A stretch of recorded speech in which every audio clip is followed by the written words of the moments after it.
Bismillahirrahmanirrahim. Assalamualaikum warahmatullahi wabarakatuh. Waalaikumsalam warahmatullahi wabarakatuh. Semangat. Alhamdulillahi rabbil alamin, nahmaduhu wa nasta'inuhu wa nastaghfiruhu wa nu'minu bihi wa natawakkalu alayh wa na'udzu billahi min shururi anfusina wa sayyiati a'malina. May yahdihillahu fala mudilla lahu wa may yudlilhu fala hadiya lahu. Asyhadu an la ilaha illallah wahdahu la syarika lahu wa asyhadu anna sayyidana Muhammadan 'abduhu wa rasuluhu la nabiyya ba'da. Allahumma salli wa sallim ala sayyidina Muhammadin tibbil qulubi wa dawaiha wa afiyatil abdani wa shifaiha wa nuril absari wa diyaiha wa qutil arwahi wa ghidaiha wa ala alihi wa sahbihi wa sallim ajma'in. Nawaina at-ta'alluma wa at-ta'lim wa tadhakkura wa at-tadhkara wal ifadata wal istifadah wan naf'a wal intifa' wal hatha 'ala at-tamassuk bi kitabillahi wa sunnati rasulih wa batigha wajhillahi wa mardatihi. Subhanaka la 'ilma lana illa ma 'allamtana innaka antal alimul hakim. Wa ba'd. Alhamdulillah, insyaallah kajian subuh kita ini kita akan masih sambung kajian kitab Lubabul Hadis. Ini udah 2 tahun dah hatam-hatam, saking barokah ya, Masya Allah. Maka kita akan sambung kemarin sampai bab tentang keutamaan orang-orang fakir dan apa kolerasinya dengan bulan Ramadan. Selanjutnya kita akan membahas tentang keutamaan menikah dan apa kolerasinya dengan bulan Ramadan. Alhamdulillah, hadirin yang sama-sama dicintai oleh Allah Subhanahu wa taala, terutama jamaah salat subuh Masjid Al-Muslimin yang sama-sama mendapatkan nur dari Allah, karena sejatinya innal fajri ayatnya gimana? Wa minal laili fatahajjad bihi nafilatan laka asa ayyab'atsaka rabbuka maqaman mahmuda. Wa qur'anal fajri innal fajra kana mashhuda. Gimana ayatnya? Wa minal laili fatahajjad bihi nafilatan laka asa ayyab'atsaka rabbuka maqaman mahmuda. Jadi di sebahagian malam itu kita diminta untuk bangun tahajud. Makanya alhamdulillah di Al-Muslimin ini biasanya ada sholat akhir malam, ya Pak Ketua ya. Baru nanti setelah itu ada sholat subuh secara berjamaah. Dan lafadznya sholat subuh secara berjamaah itu apa? Masyhuda. Selalu disaksikan oleh para malaikat. Maka ketika disaksikan oleh para malaikat, secara otomatis kita ini menjadi artis di kalangan para malaikat. Dan juga wajah-wajah orang yang baru pulang dari subuh itu nurnya berbeda dengan orang-orang yang tidak sholat subuh. Salawat dan salam kita haturkan kepada junjungan alam Nabi besar Muhammad sallallahu alaihi wasallam. Allahumma salli ala sayyidina Muhammad wa ala ali sayyidina Muhammad. Semoga dengan bersalawat kepada Nabi Muhammad sallallahu alaihi wasallam menyambunglah rohani kita dengan beliau, selalu mendapatkan doa dan salam dari beliau. Amin ya rabbal alamin. Insyaallah kita mulai pembahasan. Bismillahirrahmanirrahim. Qala al-muallif rahimahullahu ta'ala wa nafa'ana bihi wa bi'ulumihi fi darain amin. Ila an qala wa qala sallallahu alaihi wasallam likulli syai'in miftah wa miftahul jannati hubbul masakin wal fuqara'i li sabrihim hum julasa'ullahi ta'ala yaumal qiyamah. Nabi sallallahu alaihi wasallam bersabda, segala sesuatu itu ada kuncinya, dan kuncinya daripada surga adalah mencintai orang-orang miskin, wal fuqara, dan orang-orang fakir, li sabrihim, cinta terhadap mereka ada tujuannya, ada maksudnya. Kenapa? Karena mereka sabar dengan kefakiran mereka, sabar dengan kemiskinan mereka. Itu nilai positifnya. Bukan sabar karena mereka minta-minta, kadang kesal juga kita. minta, udah dapat, minta. Ternyata di belakangnya itu ada yang ngutip. Nah, coba kalau di lampu merah itu berapa kali kita nampak wajahnya itu aja, kecuali ada satu di lampu merah tuh bapak-bapak wajahnya Cina, beliau jualan tisu. Nah, itu saya salut. Jualan, dia nggak minta. Menyimpan kefakirannya dengan berusaha, dan itu lebih mulia daripada minta-minta. Maka kita mencintai mereka karena usaha mereka untuk sabar dengan ketentuan Allah Subhanahu wa ta'ala. Nah, disitulah letak bagaimana kita mencintai orang miskin dan orang fakir. Hum julasaullah. Mereka ini adalah orang julasaullah ta'ala yaumil qiyamah. Mereka lah yang akan dekat tempat duduknya. Mereka yang akan dekat tempat duduknya dengan Allah di hari kiamat. Kalau sudah dekat dengan tempat duduknya dengan Allah, maksudnya tuh orang-orang mulianya Allah, maka pasti mereka ini adalah orang-orang yang diagungkan oleh Allah Subhanahu wa ta'ala.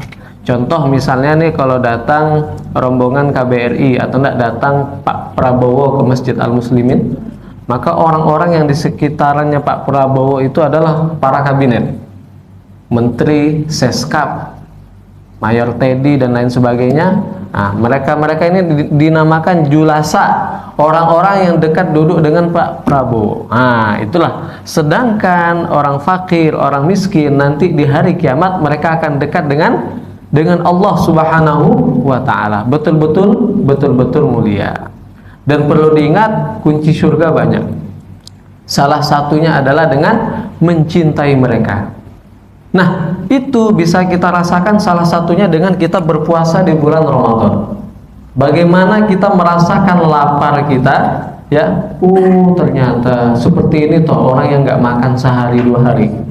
Masya Allah, mereka menyimpan kemiskinan mereka menyimpan kefakiran mereka supaya tidak dilihat oleh orang, dan berusaha bersabar atas ketentuan Allah Subhanahu wa ta'ala. Maka dengan sabar mereka ini, mereka akan lebih dahulu masuk surga 500 tahun ketimbang orang-orang yang diberikan amanah oleh Allah Subhanahu wa ta'ala harta. Maka salah satu cara untuk mencintai orang fakir dan miskin itu nampak ketika di bulan Ramadan. Susah kita tidak makan apa segala macam, menahan lapar dari fajar sampai maghrib, untuk merasakan bagaimana kesusahan orang-orang yang ibarat kata rezekinya yang tidak mumpuni, yang rezekinya mungkin menengah ke bawah, ataupun bukan menengah lagi, udah bawah ke bawah lagi. Maka dari itu mereka inilah calon-calon orang-orang, kalau mereka sabar dengan ketentuan Allah tadi, masuk surga tanpa hisab. Kok bisa tanpa hisab? Hisabnya sedikit. Contoh, kalau kita belanja di Alfamart, belanja hanya beli odol ataupun hanya beli pewangi mobil satu aja, maka ketika di kasir nanti itu sebentar saja, tinggal bayar satu barang selesai. Tetapi kalau belanjanya burung, nah, kalau bagi yang suka lihat kontennya Jessica Tamrin, itu ada orang Cina orang Cina Medan, beliau punya perusahaan. Itu kalau borong biasa ojol-ojol Pak dibantu untuk Indomaret, seluruhnya diborong. Maksudnya ada borong beras, makanan hari-harian. Nah, itu Masya Allah. Itu bagaimana sebanyak itu keranjang, bagaimana menyelesaikannya pasti lama. Ya, perhitungan di kasir pasti lama gara-gara banyak yang dia beli di supermarket ataupun Indomaret ataupun Alfamart. Begitu juga nanti ketika kita di akhirat. Makin banyak Allah amanahkan kepada kita harta, maka perhitungannya mulai. Ini buat apa nih? Pernah suatu ketika guru kita pernah cerita, ada seseorang memiliki satu kapak, hisapnya ini sampai 40 hari. Ya, kapak itu kan ada kayunya, ada besinya. Nah, ini cari kayunya di mana? Di hutannya siapa? Sudah izin belum? Mahatnya menggunakan pisau siapa? Nah, besinya, nempahnya di mana? Nyarinya di mana? Belinya di mana? Uang untuk beli besi itu, uang untuk beli besi itu halal apa haram? Dikorek. Itu selesainya baru satu kapak 40 hari. Apalagi mobil ada, ini ada, ya. travel umroh ada ya kan. Masya Allah, tanggungan semuanya ada. Wah, Masya Allah. Maka dari itu berdoa kita kepada Allah, semoga kita masuk surga tanpa hisab ya. Salah satunya dengan memperbanyak puasa. Insya Allah kita bakal masuk surga tanpa hisab. Kenapa? Salah satunya faedah puasa ini apa? Yang memberikan pahalanya hanya Allah Subhanahu wa taala. Innama yuwaffas sabiruna ajrahum bighairi hisab. Allah akan memberikan pahala bagi orang-orang yang sabar. Salah satunya sabar. Setengah daripada sifat sabar itu ada di puasa. Al-Imam Ghazali dalam kitab beliau Asrarus Shaum, beliau katakan as-sabru as-shaumu nisfus sabr was-sabru nisful iman. Puasa itu setengah daripada sifat sabar dan sabar setengah daripada sifat iman. Bayangkan berarti apa? Puasa itu seperempat daripada sifat iman. Puasa itu elemen implementasi daripada seperempat keimanan. Maka insya Allah salah satu koridor ataupun jalan untuk masuk surga dengan mendapatkan pahala yang tak terhingga ataupun masuk surga tanpa hisab, itu salah satunya dengan berpuasa. Oke, selanjutnya. Wa qala sallallahu alaihi wasallam, Nabi sallallahu alaihi wasallam bersabda, innallaha ta'ala yuhibbu 'abdahul mu'min al-faqir al-muta'affif abal 'iyal. Masya Allah. Nabi sallallahu alaihi wasallam bersabda, sesungguhnya Allah mencintai seorang hambanya mukmin yang fakir al-muta'affif, yang menjaga dirinya abal 'iyal, untuk keluarga, berusaha untuk keluarga, gak minta-minta tetapi dia kerja, dia gunakan nafkahnya untuk apa? Untuk supaya bisa keluarganya bisa makan, bisa diberi pakaian, bisa diberi tempat tinggal. Ya, tidak meminta-minta, tidak memalu-malukan keluarga. Karena orang itu, Pak, Bu, kalau semakin minta-minta dia, semakin sifat fakir, sifat merasa butuhnya itu kuat. Maka Allah akan menanamkan bagi orang-orang yang suka meminta antara dua alisnya nih, Pak, kekurangan. Selalu kurang aja, udah dikasih ini kurang, dikasih itu kurang, pinjam sana kurang, pinjam sini kurang. Kenapa? Karena tidak ada usaha dan jadi mentalitasnya mental peminta. Hati-hati. Terkadang saya pernah itu, ada ibu-ibu bawa kertas, bawa yayasan SDN sekian di Pasir Putih. Ustaz, tolonglah Ustaz, ini. Saya tanya, ketua yayasannya siapa?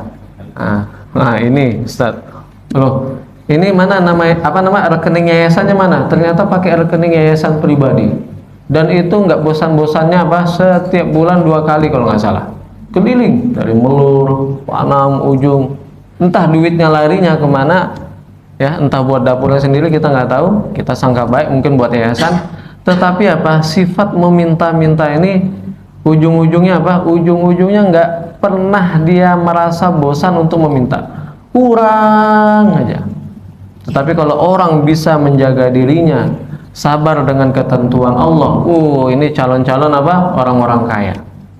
Kata Allah, saya uji dia dengan kemiskinan kok dia kuat. Ini kayaknya bisa nih saya beri amanah harta, karena dia tidak berkilauan dengan harta yang saya amanahkan kepada dia nantinya, karena dia sudah siap mentalnya. Seperti itu. Wa qala sallallahu alaihi wasallam, al-faqru amanatun. Fakir itu amanah, Bapak Ibu sekalian.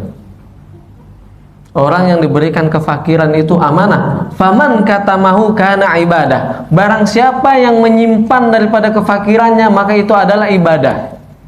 Menjadi apa? Menjadi ibadah di sisi Allah. Kenapa? Karena dia menjaga dirinya untuk tidak meminta-minta. Meminta hanya kepada Allah, ataupun dia berusaha ataupun bekerja. Wa man baha bihi, barang siapa yang menyebarkan, barang siapa yang bercerita tentang kefakirannya, faqad qallada ikhwanahu, maka dia telah menggantungkan saudaranya mukmin, saudaranya orang-orang muslim. Kalau tahu dia fakir, wajib orang-orang yang punya harta untuk bayar zakat. Akhirnya jadi tanggung jawab orang beriman. Kita harus bagaimana kita saudara kita, tetangga kita jangan sampai kefakir. Maka mungkin di sini ada harta zakat. Jadi akhirnya akan menjadi tanggung jawab orang-orang muslim yang lainnya. Maka dari itu belajar sedikit demi sedikit mengeluhkan keluh kesah kita kepada Allah Subhanahu wa taala. Adapun konteksnya ketika kita berkeluh kesah kepada teman kita, niatnya itu adalah musyawarah. Ya, niatnya adalah musyawarah. Contoh misalnya, Pak Ketua, macam mana nih Pak Ketua? Saya ada tenaga Pak Ketua. Belum dapat kerja Pak Ketua, bisa enggak awak kerja tempat di developernya Pak Ketua? Seperti itu. Bisa. Gitu cara. Itu adalah sistemnya, namanya musyawarah. Bang, kira-kira ada enggak kerja yang cocok dengan keahlian aku apa? Terus dia berusaha, enggak mau minta-minta. Itu baru orang-orang yang the best, masya Allah. Mentalnya betul-betul mental kaya, walaupun dia nggak punya harta ataupun hartanya kekurangan. Sekali lagi, sifat fakir itu amanah dari Allah. Dia sangat mulia. Ya, kalau seandainya dia bisa menyimpan, tidak bercerita, maka itu adalah ibadah. Karena dia tidak merepotkan orang lain. Tetapi kalau sudah dia bercerita, maka siap-siap banyak yang mendapatkan tanggung jawab amanah itu. Mulai kita yang punya usaha, ada hak kita ke dia. Yaitu mungkin tak zakat, tak apakah segala macam. Cuman terkadang ada orang yang main-main. Harta zakatnya ini digunakan untuk misalnya bukan perkara-perkara premier, bukan perkara kepentingan, atau tidak dijadikan modal usaha. Jadi ketika dia dapat zakat dari Basnas ataupun dari masjid, dia gunakan harta zakat ini hanya sekedar sementara aja, misalnya untuk keperluan lebaran. Itu sah-sah saja, tetapi kalau untuk zakat mal, gunakan harta zakat mal ini untuk modal usaha, supaya dia tidak supaya dia tidak kekurangan lagi ataupun tidak minta-minta. Kalau zakat mal, kalau zakat fitrah ya untuk keperluan hari raya. Tetapi kalau zakat mal, usahakan gunakan harta tersebut untuk modal usaha. Untuk modal usaha, supaya dia menjadi orang-orang yang bisa menafkahi daripada keluarganya. Oke. Wa qala sallallahu alaihi wasallam, tuba lil fuqara'i wa du'afai min ummati. Beruntung, kata Nabi sallallahu alaihi wasallam, bagi orang-orang fakir dari kalangan umatku dan orang-orang lemah dari kalangan umatku. Kenapa beruntung? Pertama, mereka masuk surga lebih duluan ketimbang orang-orang yang diberi harta 500 tahun. Ya, 1 tahun akhirat itu 1000 tahun dunia. Bayangkanlah kalau 500 tahun itu berapa ribu tahun dunia? 500 tahun akhirat. Ya. Yang kedua, doa mereka itu mustajab. Gimana mereka mau maksiat agak susah, karena mereka nggak punya modal untuk maksiat. Ya. Akhirnya bawaannya lapar. Kalau orang tuh bawaannya lapar, biasanya ibadahnya agak banyak.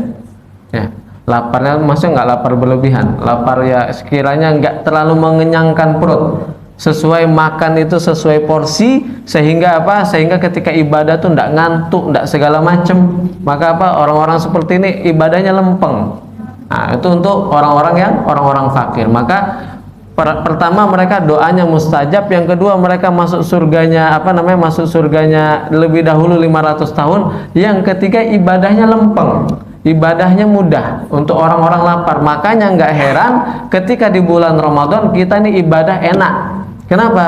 Menahan daripada lapar. Kalau sudah kita berlapar-lapar, maka akal itu akan jernih. Kalau sudah akal jernih, mulailah rohani itu bisa leluasa untuk beribadah kepada Allah Subhanahu wa taala. Tapi coba kalau orang makan kekenyangan, maka nggak heran habis subuh di bulan Ramadan tuh enaknya tidur. Kenapa? Makannya insyaallah. Ya. Wa qala sallallahu alaihi wasallam, Nabi sallallahu alaihi wasallam bersabda, fadlul faqir 'alal al-faqru karamatun min karamatillah. Bahwasanya fakir itu adalah kemuliaan daripada kemuliaan yang Allah berikan kepada hambanya. Jangan pernah merasa hina ketika Allah Subhanahu wa taala menjadikan seseorang itu fakir. Karena sejatinya semua manusia itu fakir ilallah, merasa butuh dengan Allah.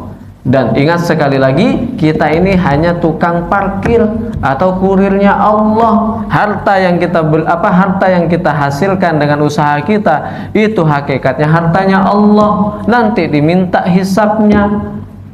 Yang parah itu ketika kita punya harta, harta itu masuk ke dalam hati kita.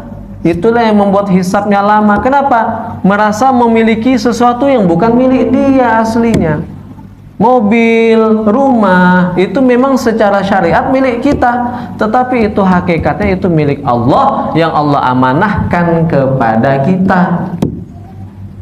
Maka ini latihan, ini namanya latihan hati. Jangan sampai dunia itu masuk ke hati kita, karena hati kita ini singgasananya Allah. Maksudnya singgasana Allah, hanya Allah yang ada di hati kita. Sehingga ketika Allah di hati kita, semua perkara itu apa? Atas kendali Allah. Enak, lempeng dia.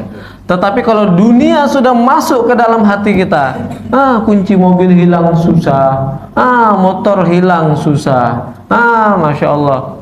Ketika na'udzubillah anak meninggal, nangisnya na'udzubillah, udah dikoyak-koyak baju apa segala macam, tendang-tendang tembok. Lupa sesungguhnya semuanya adalah innalillahi, milik Allah dan akan kembali kepada Allah. Kalau hati kita tertata untuk mencintai dunia sebatas di tangan, tidak sampai masuk ke hati, inilah orang-orang yang dikatakan qalbun salim, hatinya selamat. Apalagi mau lebaran nih, THR banyak, aku pitiden kok. Yang lebih parahnya lagi ketika orang tua sudah meninggal, baru rebutan tanah. Kuburan orang tuanya nggak diurus. Kalau dapat tanah orang tuanya suka tuh, tetapi kuburan orang tua mau Ramadan pun nggak ada datang ziarah ke kubur. Rumput ilalang di kubur orang tuanya dibiarkan. Tetapi kalau tanah orang tuanya, jangan macam-macam. Sekat pengacara nih, Masya Allah. Abang adek pun berantem gara-gara warisan, ya Allah. Itu menunjukkan apa? Tanah tadi sudah masuk ke hati, karena ada hepengnya, ada fulusnya, ada duitnya. Maka dari itu hadirin yang dimuliakan oleh Allah, guru kita mengajarkan doa, kalau bahasa Indonesia kayak gini, ya Allah, jadikanlah dunia di tangan saya, jangan sampai masuk ke dalam hati saya. Memang ketika kita nanti dapat musibah, ya, entah itu hilanglah duit. Saya dulu pernah nabung duit sampai $300. Hilang, kunci motor hilang, $300. Itu buat pulang tuh ke Indonesia. $300 hilang, HP hilang. Dalamnya ya Allah banyak nomor orang-orang penting. Wah, ini hati lari kemana nih? Pas lagi dapat musibah nih, lari kemana nih? Sholat dulu 2 rakaat, ya Allah. Ampun adu piti ya Rabb. Piti itu milik Engkau. Tenangkan hati hamba yang sedang berguncang ini ya Allah. Nah, ikhlas. Tahu-taunya 2 minggu habis itu dapat kiriman. Ada hamba Allah ngirim 10 juta. Masya Allah. $300 itu berapa Pak Imam? 4.500.000. Sekitaran itu ya Pak Ketua ya. Itu Allah ganti berlipat-lipat. Jadi kalau ada kesusahan itu datang, maka kita sabar, luruskan hati kita di hadapan Allah, nanti Allah bakal ganti yang lebih baik. Wa qala sallallahu alaihi wasallam fadlul faqir 'alal ghani ka fadli 'ala jami' khalqillah ta'ala. Kemuliaan sifat fakir ke atas sifat kaya, orang-orang kaya, ka fadli seperti kemuliaanku di antara seluruh makhlukku. Maksudnya gimana? Orang fakir ini ya, apalagi kalau fakirnya betul-betul dia merasa butuh kepada Allah, fakirnya itu disandingkan kepada Allah, Masya Allah tabarakallah, dia punya hak mulia di sisi Allah ya. Dia punya hak mulia di sisi Allah karena sejatinya dia ini orang kaya. Kenapa? Walaupun dia nggak punya harta, tetapi dia merasa cukup dengan apa yang Allah berikan kepada dia. Ini mentalitas kaya ini perlu Pak. Banyak orang sudah punya 2 gunung emas, 3 gunung emas, 1 PT, 2 PT, kurang lagi, cari lagi duit terus sampai kurang, sampai akhirnya alhaakumut takatsur hatta zultumul maqabir. Dia mengumpulkan terus harta, pahamnya ketika tanah itu sudah masuk ke ke mulut dia, Pak, dikubur. Oh, baru paham. Oh, ternyata harta sampai di sini, nggak nemeni kita dikubur. Nah, ya, kecuali kawan sebelah, ya kan, kalau makamnya tuh udah kayak kapal kan, masya Allah, dalamnya ada motor, ada mobil, ada koin. Mungkin bisa jadi di dalamnya bisa naik motor dikubur, atau bisa nonton TV, nonton Dracin, ataupun nonton drakor. Masya Allah. Ya, sangka baik, siapa tahu kan? Wallahu a'lam. Wa qala sallallahu alaihi wasallam la syai'a yu'tihi Allahu mithlal faqr. Allah Subhanahu wa taala tidak memberikan sesuatu yang seperti sifat fakir tadi, karena sifat fakir ini sangat mulia bagi orang yang faham. Tapi kalau orang tidak faham, justru gara-gara kefakiran ini bisa menjerumuskan dia kepada kadal fakru ayyakunal kufru. Terkadang dengan sebab sifat fakir ini orang bisa jadi kufur kalau dia nggak sabar dengan apa yang Allah uji kepada dirinya. Masya Allah, ya, berapa banyak orang dimurtadkan ya dengan satu kardus Indomie misalnya, atau misalnya diberikan diberikan iming-iming, kalau kayak gini masuk sini ya, gini masuk sini ya. Jangan. Maka yang dilatih pertama itu bukan kita tidak ada hartanya, tetapi hati kita. Bagaimana selalu hati kita ini bertaut dengan Allah Subhanahu wa taala ketika kita merasa nggak punya. Caranya bagaimana? Dekat dengan orang-orang soleh, hadir pengajian, sholat jamaahnya dijaga. Insya Allah apapun bentuk ujian dia akan kembalikan kepada Allah Subhanahu wa taala. Ya, maka di momen bulan Ramadan ini bagaimana kita menjaga diri kita untuk selalu bersyukur, ya, menyantuni orang-orang yang lemah di antara kita, membantu anak yatim yang tidak mampu. Anak yatim ada dua, ada anak yatim, anak sematawayang, anak CEO misalnya, ayahnya meninggal tapi ini orang kaya. Nah, ada anak yatim yang betul-betul tidak punya harta. Nah, orang-orang yang tidak punya ini, maka apa? Harus kita santuni. Makanya anak yatim tidak berhak zakat. Hari ini banyak orang bayar zakat ke anak yatim. Lihat dulu status anak yatimnya. Kalau dia fakir, miskin, ataupun dia termasuk golongan yang 8, baru dia anak yatim tadi berhak kita bayarkan zakat. Cuman anak yatim itu disantuni. Kapan anak itu dikatakan yatim? Ketika dia belum bisa bekerja, belum baligh. Ninda anak umur 20 ya, Pak Ketua masih aja dia gipiti. Ala kojo lah badan lah kue. Oh, anak yatim piatu malah. Nah, harusnya awak yang dapat lebih. Ya, yatim itu ketika dia belum baligh, dia masih ada wali yang menanggung seluruh keadaan dia.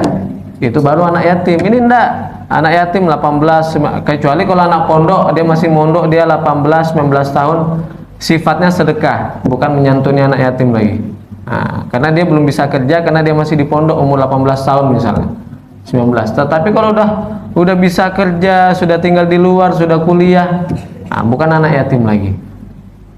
Jelas ya? Terakhir kita masuk bab ini bagian jomblo-jomblo ya, bab tentang menikah. Sebentar lagi Syawal, maka yang bagi yang belum menikah segeralah menikah. Ya, Syawal dan nikah Pak ya.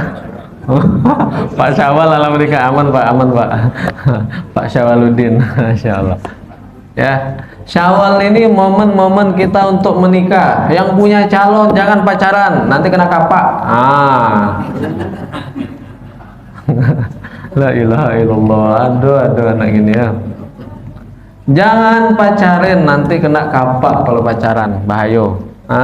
Jangan tebar pesona cewek-cewek yang muda nih ya, bahaya. Jaga wajahnya, jaga kecantikannya untuk calon suami, bukan untuk semua orang.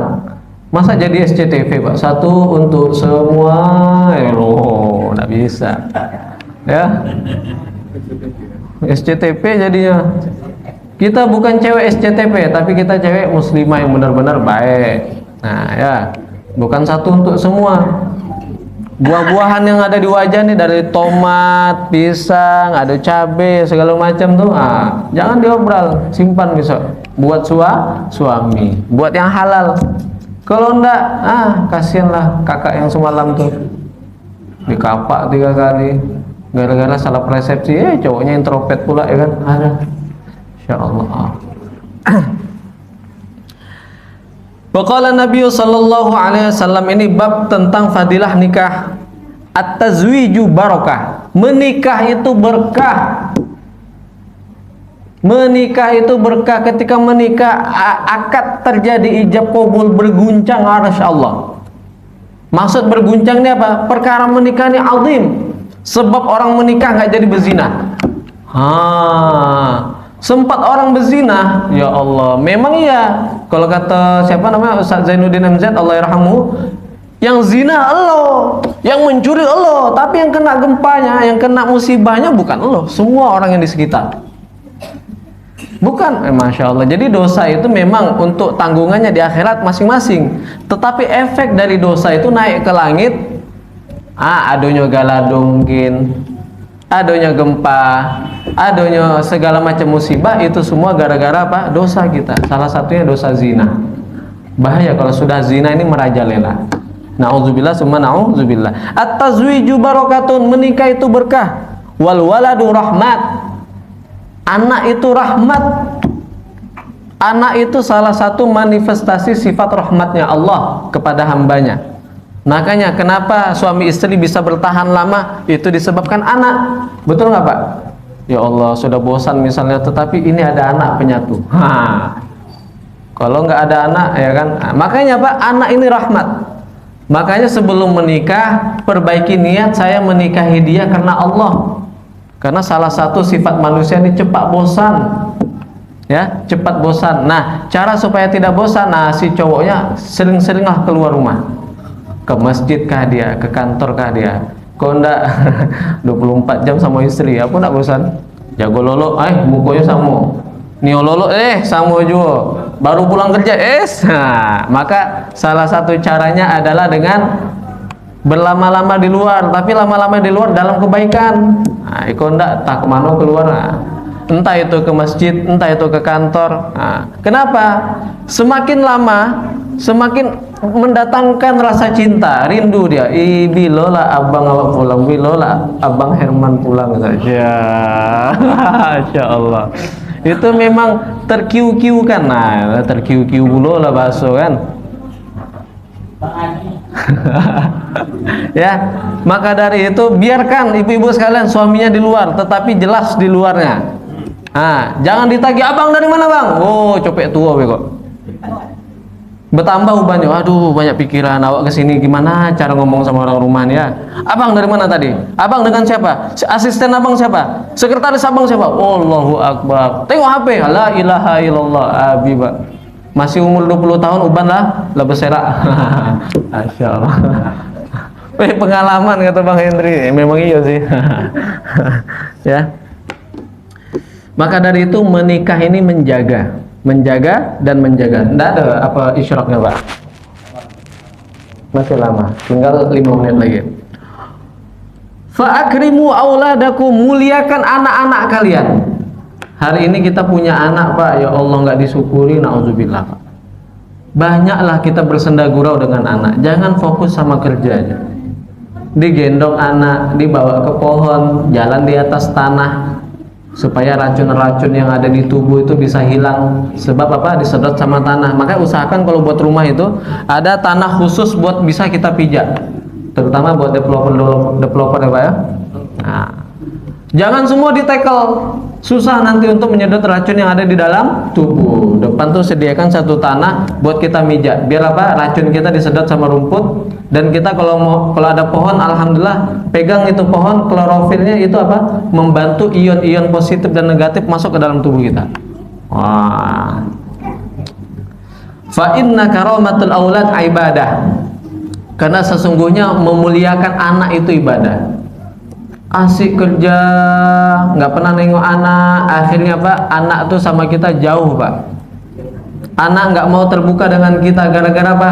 Kita ketika dia kecil nggak mau interaksi dengan anak, jarang interaksi dengan anak, sok-sok jaga image kita sebagai ayah.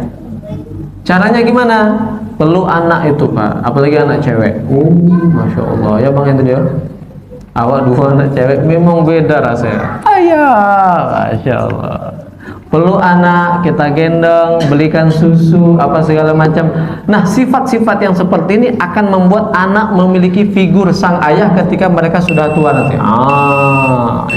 Insyaallah hadirin yang dimuliakan oleh Allah Subhanahu wa taala, semoga pagi ini menjadi pagi yang berkah. Wassalamualaikum warahmatullahi wabarakatuh.